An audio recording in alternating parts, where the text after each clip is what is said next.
Hola, me llamo Leticia. Soy de la Ciudad de México y tengo 37 años. Nunca pensé que un día iba a estar contando mi historia así, pero, bueno, creo que a veces uno necesita sacar lo que trae adentro, y si alguien más ha pasado por algo parecido, pues ojalá esto le sirva. Aunque sea un poquito. Yo nací allá en la ciudad, en una colonia no tan mala, pero tampoco de las buenas. Mis papás siempre fueron muy trabajadores. Mi mamá vendía cosas por catálogo y mi papá era chofer, de esos que se levantan a las 5 y llegan cuando ya oscureció. La verdad es que no me puedo quejar. No nos faltó comida ni casa, pero cariño, cariño. Eso sí faltó muchas veces. No terminé la prepa, me salí cuando tenía 16, porque quedé embarazada. Fue de un chavo que nomás me usó. La verdad, él me decía que me amaba, pero cuando supo que estaba esperando, se fue. Así, sin más, y pues, mi papá se enojó mucho, me dejó de hablar un buen tiempo. Yo me quedé a vivir con ellos, con mi pancita, y desde ahí empecé a trabajar en lo que fuera ayudante en fondas, limpiando casas, hasta cuidando niños, lo que fuera, con tal de darle algo a mi hijo. Después, ya como a los 24, conocí a otro hombre. Él sí parecía diferente. Al principio fue muy lindo conmigo, con mi hijo también. Me embaracé otra vez. Esta vez fue mi niña, pero también se fue. Ann dijo que no estaba listo para ser papá de 2, que no era lo que él quería. Y otra vez me vi sola. Desde entonces vivía con mis papás, mis 2 hijos y un montón de responsabilidades. Mi cuarto era chiquito. Dormíamos los 3 ahí, uno en cada colchón en el suelo. Yo trataba de no quejarme, pero la verdad es que estaba cansada, muy cansada. Muy cansada. Trabajaba todo el día. Llegaba molida, y todavía tenía que aguantar los reclamos de mi papá, que nunca dejó de verme como un estorbo. Mi mamá, pues, más o menos me apoyaba, pero también estaba ya harta de tanto. Fue ahí, cuando tenía 30 años, que empecé a usar una app de citas. No tenía tiempo de salir ni nada, y pues, la verdad, uno también necesita sentirse querida, ¿no? Ahí conocí a un hombre de Oregon americano, muy amable, muy atento, me decía cosas bonitas, aunque yo era fuerte, que admiraba lo que hacía por mis hijos, que quería ayudarme, que si todo salía bien, podría vivir con él allá. Yo sé lo que muchos van a pensar. ¿Cómo creíste en eso? Pero es que uno quiere creer. Cuando has pasado años luchando sola, cualquier rayito de esperanza se te hace luz. Y ese hombre me hizo sentir eso. Me mandaba fotos de su casa, de su perro, hasta de su trabajo. Me decía que todo era legal, que si yo lograba cruzar, él me iba a esperar, que mis hijos y yo íbamos a tener una vida mejor. Mis papás no me apoyaron. Les conté y se rieron. Mi papá me dijo que ya estaba vieja para seguir creyendo en cuentos, que si me iba, no esperara que me ayudaran si fracasaba. Pero algo dentro de mí ya estaba decidido. Yo no quería que mis hijos crecieran ahí, viendo cómo su mamá era tratada como carga. Yo quería algo más, así que me fui. Vendí mi celular, unas cosas que tenía, y con eso pagué parte del cruce. Me contacté con una señora que me consiguió un coyote en Nogales. La verdad, no sabía bien en lo que me estaba metiendo, pero ya estaba ahí. Cruzamos de madrugada, éramos como 8 personas. Entre ellas una pareja de chilenos muy buena onda, que también traían una historia difícil. En el segundo día, me empecé a sentir muy mal, fiebre, náuseas, los pies llenos de ampollas. No podía caminar igual que los demás, me iba quedando atrás. El coyote me gritó que me apurara, que si no, me dejaban. Me dio tanto miedo que me puse a llorar. Pensé en aquí me voy a morir, y mis hijos también. Pero los chilenos, ellos se regresaron por mí. Me ayudaron a cargar mi mochila, me dieron medicina, me dijeron que no me iban a dejar sola. Gracias a ellos llegamos. No sé cómo, pero llegamos. Cuando pisé suelo estadounidense, lo primero que hice fue buscar señal. Le escribí al hombre de Oregon. Ya estamos aquí, lo logramos en esperé. A nada, pasaron horas. Volví a escribir. ¿Dónde estás? A nada al tercer día, su perfil ya no existía.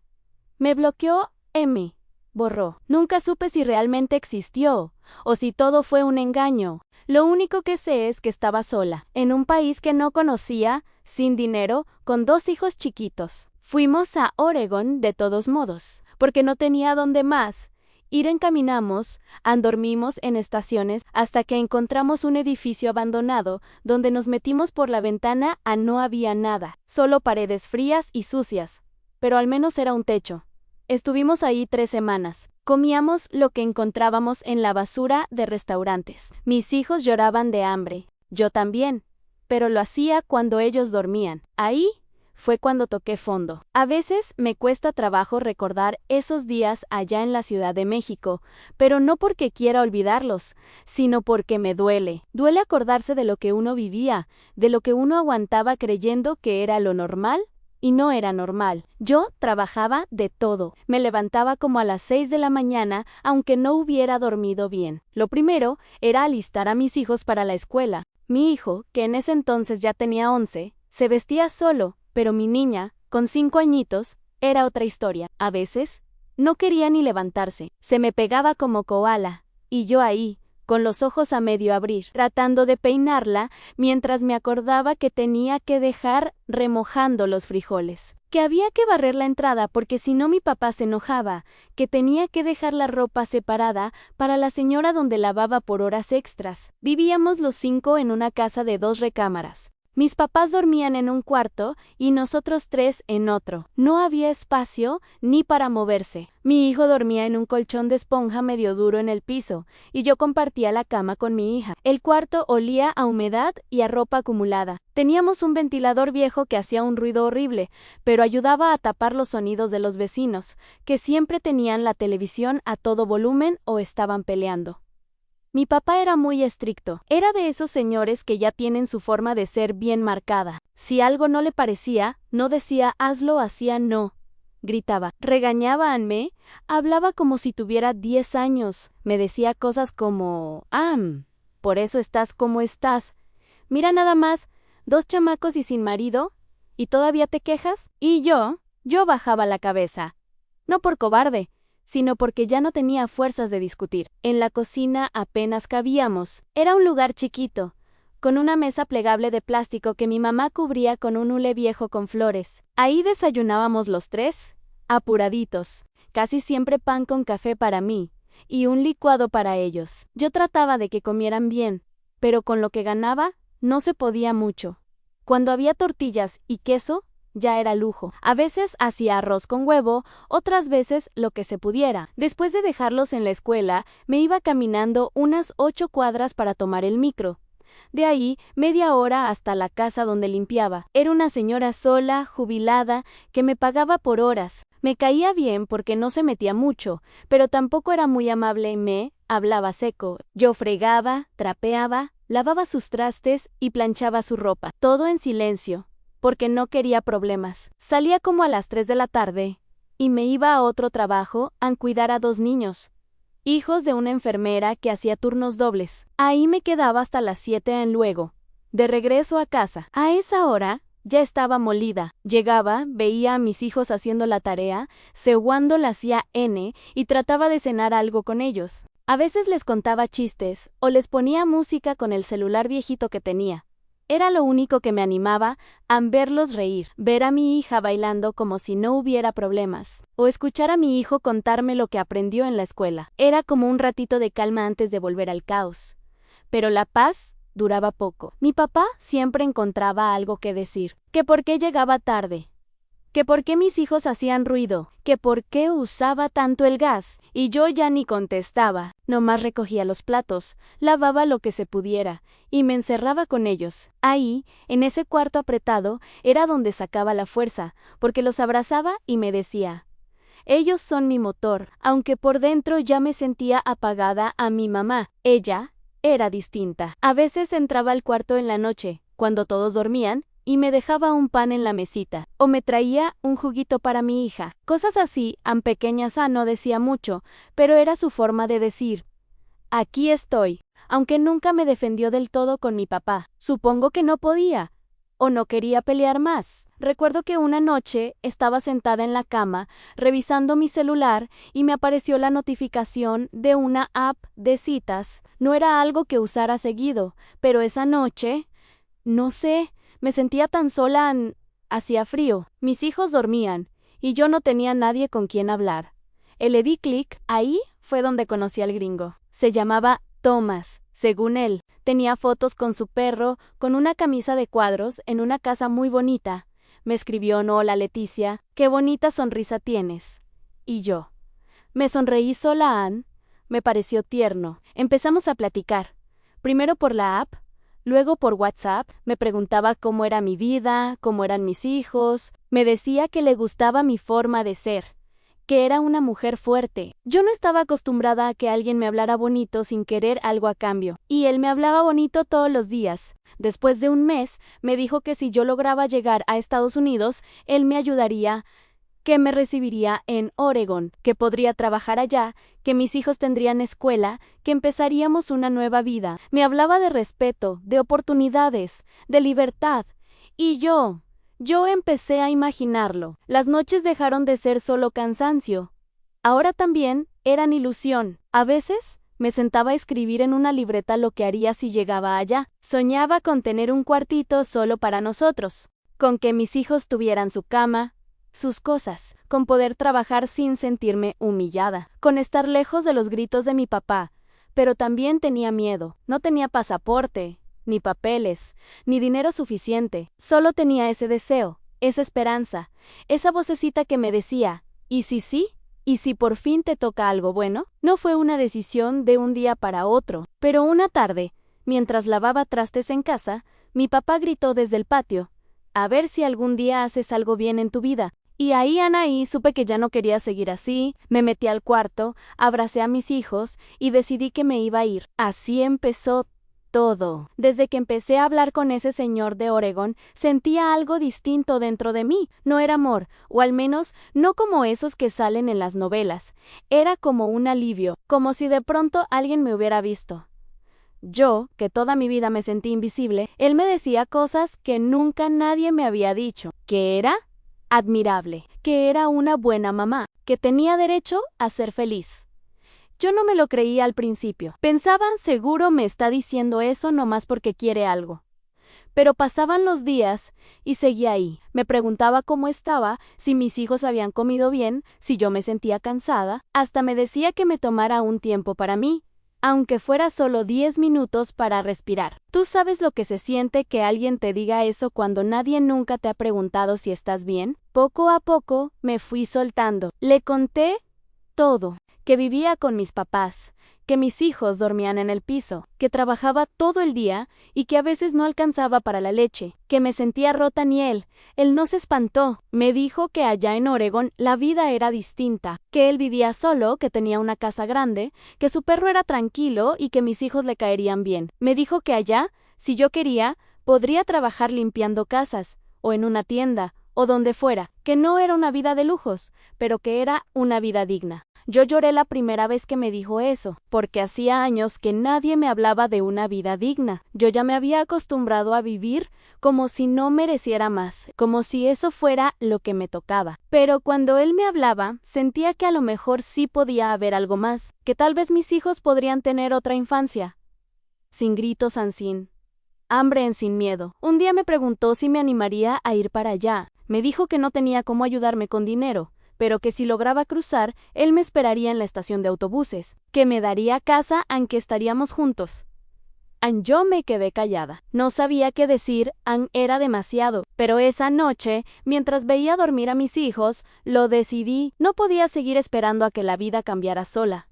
Yo tenía que moverme. Empecé a preguntar con cuidado. Una vecina me habló de una señora que ayudaba a cruzar. Le llamé, explicó cómo era, que tenía que llegar a Nogales, que ella conocía a un coyote seguro, que me podía llevar con mis hijos. El precio era alto, pero me dijo que podía pagar una parte allá. Vendí mi celular, vendí una cadena que me había regalado mi mamá, y me prestaron lo demás. No le conté a casi nadie, solo a mi mamá. Ella lloró. Me dijo que no estaba de acuerdo, pero que si de verdad lo iba a hacer, que me llevara bien abrigada y que cuidara a los niños. Mi papá ni se enteró, o si se enteró, nunca me dijo nada. Fue difícil explicarles a mis hijos. Mi niña no entendía nada. Solo decía que no quería dejar a su abuelita. Mi hijo, en cambio, se quedó callado. Me miró y me dijo: ¿y si nos va peor allá, ma? Yo no supe qué contestar. Solo lo abracé y le dije, vamos a estar bien, te lo prometo. Viajamos en autobús hasta Sonora. Nunca había ido tan lejos. Mis hijos estaban emocionados y nerviosos. Yo, aterrada. Cuando llegamos a Nogales, nos recibió un hombre flaco. Con gorra y lentes oscuros, no hablaba mucho. Nos metió a una casa donde ya había otras personas esperando. Ahí conocí a la pareja de chilenos.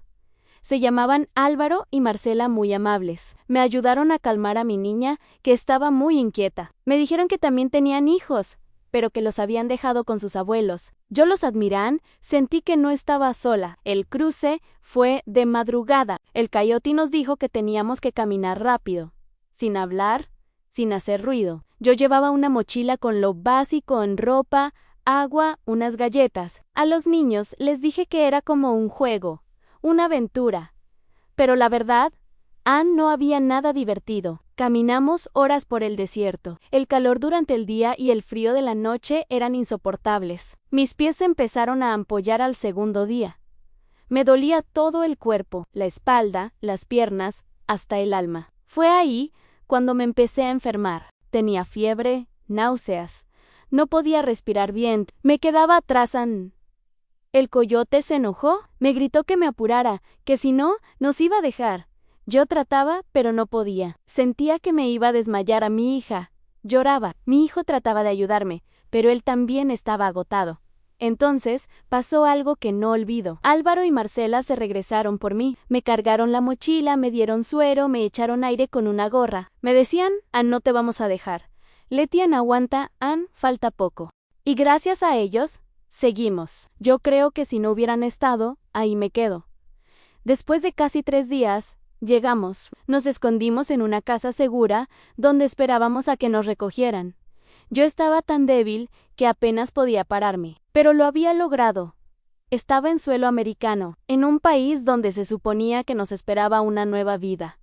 Desde ahí le escribí a Tomás. Le dije que ya estábamos en Estados Unidos, que habíamos cruzado, que estaba cansada, pero feliz. Esperé, no contestó. Pensé que estaba ocupado.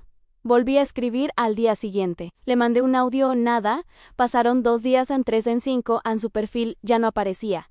Me bloqueó, no me lo podía creer. Mis hijos me preguntaban si íbamos a ir a su casa. Yo no sabía qué decir. Me sentía tan estúpida, tan usada, tan sola, pero no podía quebrarme. No ahí no enfrente de ellos, así que, con lo poco que me quedaba, nos fuimos a Oregón. Tomamos varios camiones, dormíamos en estaciones, en bancas, en lo que se pudiera. Cuando llegamos, no había nadie esperándonos. Y ahí empezó otra parte de la historia, más dura. Cuando llegamos a Oregón, yo todavía tenía la esperanza de que todo fuera un malentendido. Que tal vez Thomas había perdido el celular, o que se había enfermado, o no sé, cualquier cosa menos lo que era obvio. Me aferraba a la idea de que iba a aparecer, que nos iba a encontrar y nos llevaría a esa casa bonita con jardín que tanto me había enseñado en fotos. Pero no, nadie apareció. Los primeros 2 días dormimos en la terminal de autobuses. Yo les decía a los niños que estábamos esperando a alguien, que en cualquier momento iba a llegar, pero cuando vi que mi hija ya no preguntaba nada y que mi hijo solo me miraba en silencio, entendí que ellos también sabían que nadie venía. No teníamos a dónde ir, nadie a quien llamar. Yo no conocía a nadie en Estados Unidos, no hablaba inglés, no sabía siquiera qué calles eran seguras y cuáles no.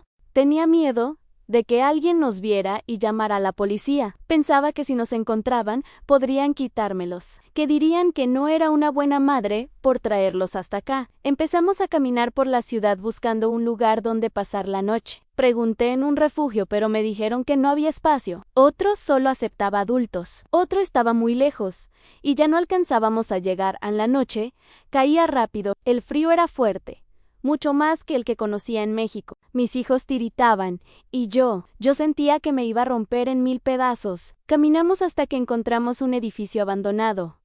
Tenía ventanas rotas, grafitis y basura por todos lados, pero por dentro había un rincón donde no pegaba el viento, y ahí nos metimos. Era húmedo, oscuro y olía a orines. Pero fue nuestro hogar por 3 semanas. Dormíamos en el piso, sobre unos cartones que encontramos cerca. Yo me acostaba en medio de los dos, para que no tuvieran miedo, Mi hija lloraba en las noches. Me decía que quería volver a casa, que extrañaba a su abuelita. Yo la abrazaba y le decía que pronto íbamos a estar bien, que solo era temporal, pero ni yo me lo creía en el hambre. No tengo palabras para describir lo que es ver a tus hijos con hambre y no poder darles nada. Salía por las mañanas a caminar por las calles, buscando restos de comida en basureros. Me ponía una gorra para que no me reconocieran y rebuscaba entre bolsas de papel de los restaurantes. Una vez encontré unas papas medio comidas y un pan mordido. Lo partí, lo limpié como pude y lo llevé a mis hijos como si fuera un banquete. Ellos no dijeron nada.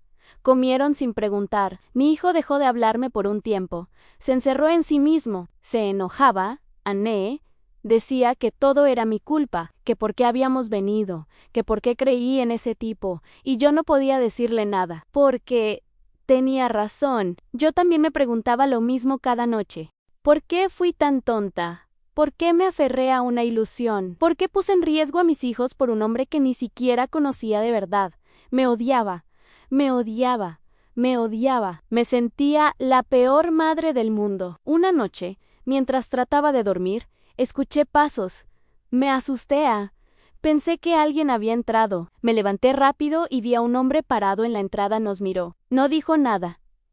Luego se fue, pero ese momento me dejó helada. Pensé en sí, mañana no despierto. ¿Quién va a cuidar de ellos? Fue esa misma noche que tomé una decisión. Ya no iba a esperar nada de nadie. Si quería salir de ahí, tenía que moverme. Ya no había tiempo para lamentos ni para ilusiones rotas. Era mi vida. Y la de ellos en punto. Al día siguiente fui a una iglesia que había visto a unas cuadras. Me daba pena, pero entré. Me acerqué a una señora que estaba limpiando las bancas y le pregunté si conocía algún lugar donde pudiéramos quedarnos. Me miró raro al principio, pero luego me dijo que hablara con los misioneros que daban comida afuera los domingos. Esperé hasta el domingo, como si fuera la última esperanza. Y ahí fue cuando conocí a Dwayne y su esposa, Ángela, una pareja jamaiquina que estaba en misión en esa ciudad. Les conté lo mínimo, pero creo que mis ojos hablaban por mí. Me ofrecieron comida caliente y, al ver a mis hijos tan delgados, nos invitaron a su casa por unos días. Yo no sabía si confiar. Me daba miedo, pero ya no teníamos nada que perder. Nos fuimos con ellos. Tenían una casa pequeña, pero limpia. Nos dieron cobijas, comida y un lugar donde dormir. Por primera vez en semanas, mis hijos durmieron sin llorar. Yo también lloré, pero de alivio. Ángela me dijo que conocía a una señora que necesitaba ayuda para limpiar casas. Me llevó con ella. Era una mujer mayor, muy estricta, pero me dio trabajo pagaba por día. Empecé a trabajar 3 veces a la semana. Con eso, poco a poco, pude juntar algo. También me ayudaron a inscribir a mis hijos en la escuela. Les compraron mochilas usadas y zapatos. Yo no sabía cómo agradecer, solo podía decir gracias una y otra vez. Pero todo eso, todo lo que vino después, empezó con ese punto de ruptura, con esa caída en el abandono, en la calle, en la vergüenza de haber creído en alguien que nunca existió de verdad. Esa parte de mi vida fue la más dura, porque me hizo tocar fondo, porque me quitó la fe en los demás, pero también me obligó a mirar adentro de mí y ver que, aunque estaba rota, todavía podía pelear. Eso fue el principio del cambio, pero el cambio no fue rápido ni fácil. Después de esas semanas viviendo en la calle, una parte de mí ya no era la misma. No es que me volví fuerte de un día para otro, no. Me sentía rota, como cuando algo se cae al piso, y aunque lo recojas y lo pegues, ya no queda igual. Era eso. Seguía caminando, seguía haciendo lo que tenía que hacer, pero por dentro sentía que algo en mí se había apagado. Cuando llegamos a casa de Dwayne y Ángela, fue como si el cuerpo por fin se diera permiso de descansar. Pero mi mente no. Las noches eran las peores. Me acostaba y no podía dejar de pensar en todo lo que había pasado. Me daba vueltas en la cabeza una y otra vez. Ese hombre en su voz. Sus mensajes sus promesas y luego el vacío, el silencio, el abandono. ¿Cómo no lo vi venir? ¿Cómo fui tan tonta? Me costó mucho aceptarlo. Durante días no decía nada. Sonreía a los niños, ayudaba en la casa, iba a trabajar, pero por dentro sentía una rabia que no sabía ni a dónde dirigir. A veces quería gritar, pero no podía. Me mordía los labios. Me aguantaba. No quería que mis hijos me vieran así. Ya habían pasado demasiado. Yo tenía que ser su roca, aunque por dentro me estuviera deshaciendo. Un día, limpiando una cocina, me quedé viendo un cuchillo. Estaba ahí, brillante, apoyado junto al fregadero, y no sé por qué, pero me quedé viéndolo fijo. No es que pensara en hacerme daño, pero en ese momento pensé, ¿y si no estuviera? ¿Si simplemente dejara de existir? Me sentí tan insignificante, tan vacía. Fue un segundo, solo uno. Luego parpadeé y seguí limpiando, pero ese pensamiento me dio miedo, porque nunca antes había sentido algo así.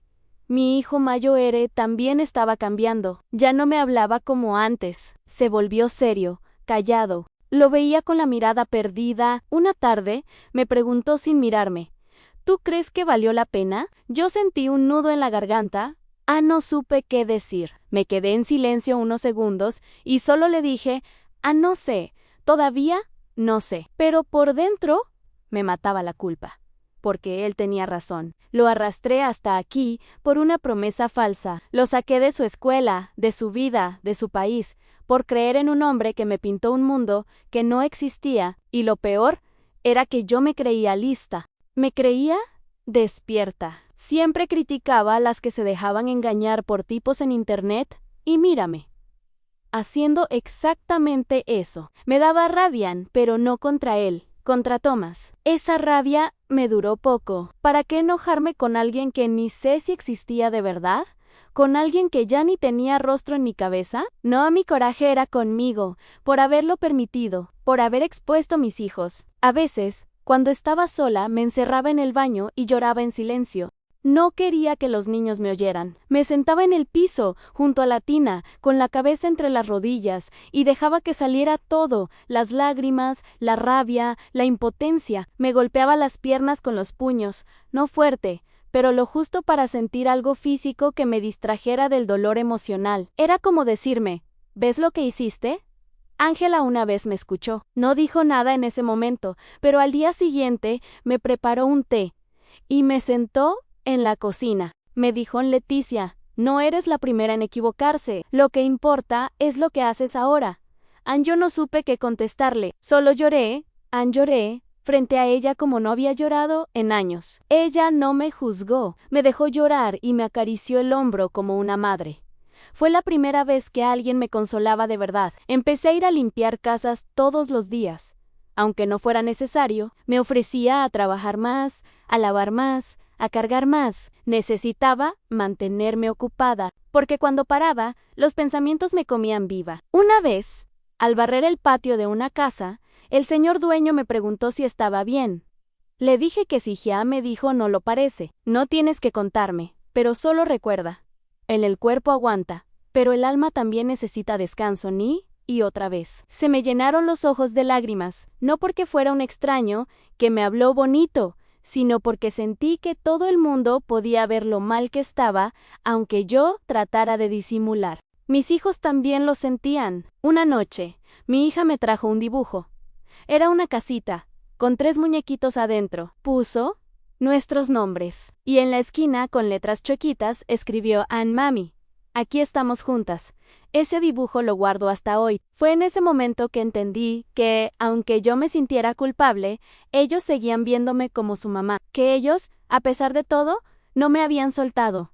Y eso me dio un poquito de fuerza. La culpa no desapareció. Solo aprendí a caminar con ella, a no dejar que me paralizara, a no dejar que me hiciera daño todos los días. Empecé a hablar más con mis hijos, a pedirles perdón, a escucharlos. Le dije a mi hijo, tienes derecho a estar enojado conmigo. Yo también estoy enojada conmigo.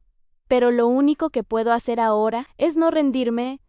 Él no dijo nada, pero me abrazó largo fuerte y eso fue más que suficiente. No fue fácil salir de ese hoyo. No se sale de la noche a la mañana. Hay días que uno vuelve a caer, aunque esté bien. Días donde todo te recuerda lo que perdiste, lo que no fue. Pero poco a poco, aprendí a perdonarme, porque entendí que no me fui solo por un hombre.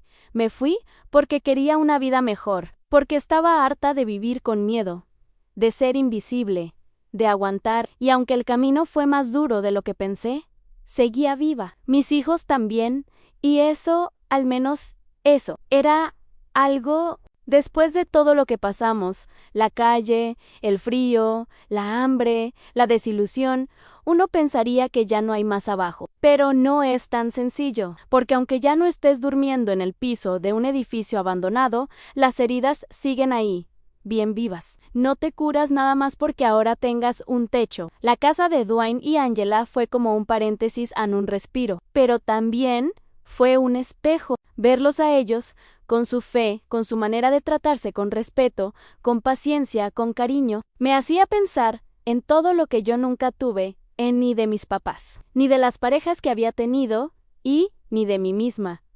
Yo nunca me había tratado con respeto, siempre me hablaba feo, me juzgaba, me culpaba, y ahora me daba cuenta. Ángela me decía, tienes que aprender a hablarte bonito, Leticia.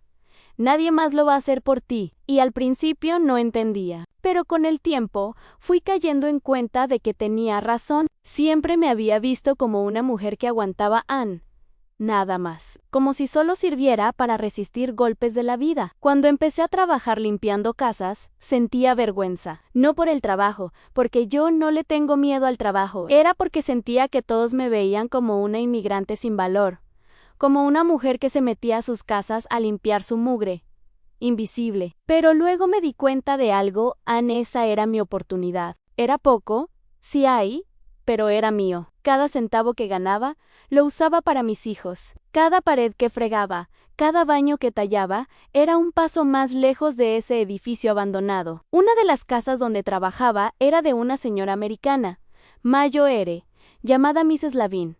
Al principio no me hablaba, solo me dejaba una lista en la mesa y yo hacía todo en silencio. Pero una vez me escuchó hablarle en español a mi hija por teléfono. Me preguntó si eran mis hijos. Le dije que sí. Me miró de una forma que no entendí y me dijo, "And you're very brave". No sé si lo decía en serio o por cortesía, pero esa frase se me quedó. Poco a poco me fue tomando confianza. Un día me ofreció café. Luego me pidió que fuera más seguido, y con el tiempo me presentó a otra familia que necesitaba a alguien fijo. Fue ahí donde todo empezó a cambiar. Esa familia me ofreció un trabajo de medio tiempo como encargada de limpieza de su casa. Me pagaban mejor, me daban horarios fijos y hasta me ayudaron con papeles para poder inscribirme en un curso de inglés en la iglesia. Yo no podía creerlo. Me parecía increíble que después de todo empezaran a llegar cosas buenas. Me daba miedo confiar, miedo de que en cualquier momento todo se derrumbara de nuevo. Pero no se derrumbó. Con ese trabajo pude ahorrar para rentar un cuartito pequeño en una casa donde vivían otras 3 familias. Era una sola recámara con baño y una cocinita chiquita, pero era nuestra. Los niños no lo podían creer. Mi hija se puso a brincar como si fuera un castillo. Mi hijo sonrió como hacía mucho no lo veía sonreír. Ahí empezamos otra vida, sencilla, con poco, pero con dignidad. Mis hijos volvieron a la escuela. Al principio les costó mucho. El inglés, los compañeros, las burlas. Mi hija lloraba los primeros días. Decía que no entendía nada, que quería volver a México. Y yo me partía por dentro, porque no podía protegerla de todo. Solo podía abrazarla y decirle que todo iba a mejorar. Mi hijo fue distinto en cerró más no me contaba nada. Pero un día me llamó desde la escuela y me dijo que lo habían escogido para un programa de apoyo para estudiantes bilingües, que le estaban ayudando con las materias y que tenía un maestro que lo trataba bien. Sentí algo tan fuerte en el pecho, como si una parte de mí se volviera a encender. Con el tiempo, los dos se fueron adaptando. Ella empezó a aprender palabras, a hacer amigos. Él se metió a un programa de arte, empezó a dibujar, hacía retratos con lápiz que me dejaban con la boca abierta. Le compré una libreta de dibujo con mis primeras propinas. Cuando se la di, me abrazó y me dijo, "Gracias, ma". Solo eso, pero fue suficiente para que se me aflojara todo por dentro. Mientras ellos avanzaban, yo también lo hacía, aunque más despacio. Tenía días buenos y días malos. A veces me despertaba con ansiedad. Tenía miedo de que me corrieran del trabajo, de que pasara algo con los niños, de no poder pagar la renta. Vivía con ese miedo constante, pero también aprendí a no dejar que ese miedo me paralizara. Ángela me ayudó mucho. Me llevaba a reuniones de mujeres migrantes, donde escuchaba historias como la mía, o peores en historias de mujeres que habían perdido hijos en el cruce, que habían sufrido abusos, que venían huyendo de violencia. Y ahí entendí que no estaba sola, que muchas habíamos venido buscando algo mejor, no porque fuéramos tontas, sino porque ya no podíamos más con lo que teníamos allá. Una de esas mujeres me dijo algo que nunca olvidé. No somos débiles por llorar, Leticia, somos fuertes porque aún así seguimos y sí, era eso. Yo había llorado tanto que pensé que se me acabarían las lágrimas. Pero ahí seguían con los meses. Empecé a soltar parte del pasado. No todo, Ana, hay cosas que se quedan como cicatrices. Pero ya no me despertaba llorando, ya no me culpaba todos los días. Empecé a hablarle con más ternura a esa Leticia de antes, a la que creyó, a la que se arriesgó.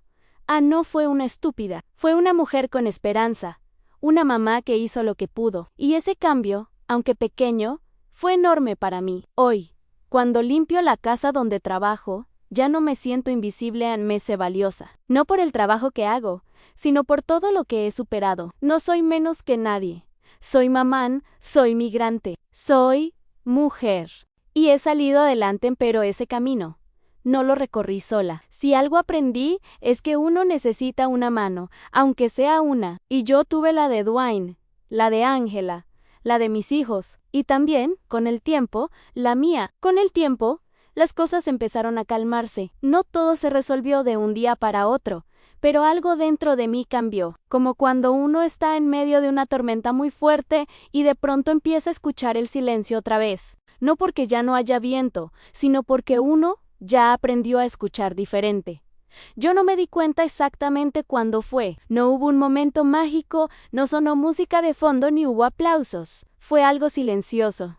Empecé a sentirme menos enojada, menos culpable. Dejé de despertarme todos los días con el corazón apretado, como si algo malo fuera a pasar. Me seguía preocupando, claro, pero ya no era esa angustia constante. Era otra cosa. Una sensación de que, aunque no todo estaba bien, yo podía con eso. A mis hijos fueron parte de eso. Verlos adaptarse fue como ver florecer algo que pensé que se había secado. Mi hija ya jugaba en el recreo, hablaba con sus compañeritas, se aprendía canciones en inglés que luego me cantaba en casa. Me preguntaba cómo se decía tal palabra.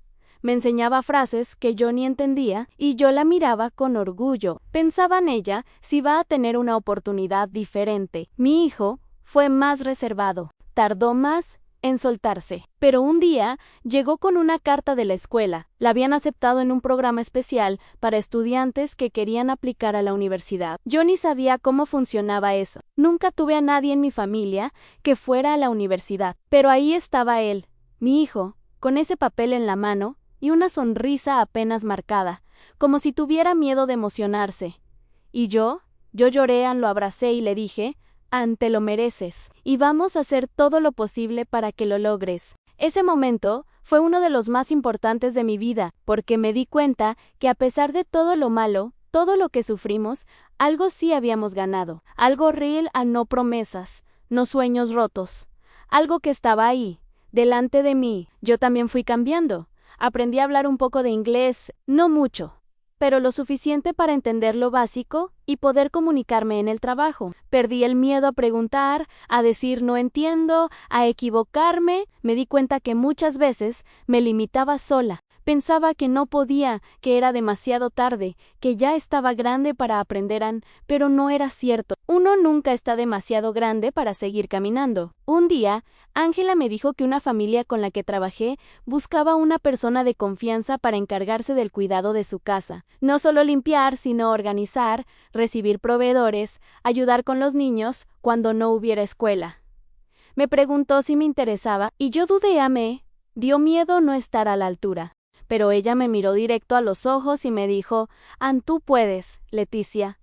Yo lo sé, me entrevistaron. Les conté mi historia sin entrar en todos los detalles, pero con verdad. Les dije que era madre, que venía de México, que no tenía estudios, pero que trabajaba con honestidad y que aprendía rápido y me contrataron. No te puedo explicar lo que sentí ese día. Caminé de regreso a casa con una mezcla de nervios y felicidad que me apretaba el pecho. Pensaba en todo lo que habíamos pasado. Desde el momento que decidí irme de casa de mis padres, hasta ese instante, tantas noches sin dormir, tantos días con hambre, tantos miedos, y sin embargo, ahí estaba, con un trabajo que me daba más estabilidad, con un ingreso fijo, con hijos seguros y estudiando, con un cuarto propio con fe. Me mudé con los niños a un pequeño apartamento que me rentó una señora Mayo Ere, que también era inmigrante. El lugar era chiquito, pero tenía todo. Una cocinita, un baño, 2 camas. Mi hija decía que era como un hotel de películas. Cada vez que la veía sonreír así, se me llenaban los ojos de lágrimas. Mi hijo también empezó a abrirse más en mí, contaba de sus planes, que quería estudiar diseño gráfico, que soñaba con tener su propia empresa, que quería ayudar a otros chicos como él. A veces me preguntaba si todo lo que vivimos le había dejado cicatrices, y sí, seguramente sí pero también le dejó fuerza, le dejó carácter, y a mí me dejó una lección que nunca voy a olvidar. A nadie va a venir a salvarte, pero si uno no se rinde, si uno pide ayuda cuando la necesita, si uno da pasito por pasito, se puede salir. No me siento una heroína, ni quiero que nadie me vea así. Soy una mujer como muchas, que se cayó, que se equivocó, que confió en quien no debía, pero que también se levantó aunque luchó, que trabajó hasta el cansancio, que aprendió a hablarse con más cariño, que aprendió a perdonarse. A veces pienso en ese hombre, en Thomas, en todo lo que provocó su mentira. Y ya no siento rabia, solo lástima, porque una persona que juega con la esperanza de alguien más está muy vacía por dentro. Yo, en cambio, estoy llena de cicatrices, sí, pero también de aprendizajes, llena de amor por mis hijos, llena de agradecimiento por la gente buena que encontré, llena de fuerza que antes no sabía que tenía. Hoy miro hacia atrás y no me arrepiento de haberme ido, me arrepiento de cómo lo hice, de a quién le creí, pero no del motivo lo hice por mis hijos, por darles algo más, por no resignarme a lo que nos tocaba, y sé que muchas allá afuera, muchas como yo, están pensando si se van o no, si se arriesgan o no. No les voy a decir qué hacer. Cada quien sabe su vida, pero si te puedo decir algo, ¿es esto? Hazlo por ti, no por un hombre, no por una promesa, hazlo por lo que tú vales, por lo que tú sabes que mereces. Y si decides irte, prepárate, busca apoyo. No confíes en cualquiera, pero no te rindas. Porque si se puede, duele, se llora, se sufre, pero se puede. Yo lo viví, yo lo sé. Hoy tengo 37 años. Han pasado 7 desde que tomé la decisión más difícil de mi vida salir de mi país, cruzar la frontera con mis hijos, sin papeles, sin certeza, sin red de apoyo, solo con una ilusión que se rompió en 1000 pedazos. Y aunque viví cosas que no le deseo a nadie, si tú me preguntas si me arrepiento, la respuesta es complicada. Me arrepiento de cómo lo hice, a quién le creí, de no haberme preparado mejor. Pero no me arrepiento de haber buscado una vida diferente, porque, con todo y todo, la encontramos. Hoy vivo en un pequeño departamento que es nuestro. Trabajo como gobernanta en una casa donde me respetan, donde me pagan justo, donde me valoran. Mis hijos están bien. Mi hija va a entrar a la secundaria. Ya casi no habla español, pero me dice mami con tanto amor que no me importa. Mi hijo está en la universidad, becado, haciendo lo que ama. Y cada vez que lo veo salir con su mochila al hombro, pienso, valió la pena. No fue fácil. Nada de esto fue fácil, pero a veces lo más importante no es que sea fácil, es que sea real. Y esto es real. Nuestra vida de ahora no es perfecta, pero es nuestra, con lucha, con esfuerzo, con lágrimas. ¿Con verdad? ¿Con verdad? Y por eso quise contar mi historia, porque sé que allá afuera hay muchas mujeres como yo, que están pensando si se van o no, que tienen miedo, aunque sienten que no pueden más, que ya no quieren vivir bajo el grito de un papá, el abandono de un hombre, la pobreza, la humillación, la mirada juzgona de los vecinos, que sienten que su vida ya está escrita, pero no está escrita, no toda. Siempre hay un pedacito en blanco, siempre hay un lugar desde donde empezar otra vez. Yo no soy una experta, no tengo estudios, no. soy nadie especial, solo soy una mujer que quiso más para sus hijos, y que se tropezó muchas veces, que lloró en silencio tantas noches que ya ni las cuento, pero que nunca soltó la mano de sus hijos, y ellos tampoco soltaron la mía. A las que están allá pensando, si cruzar, uno solo puedo decirles esto, infórmense.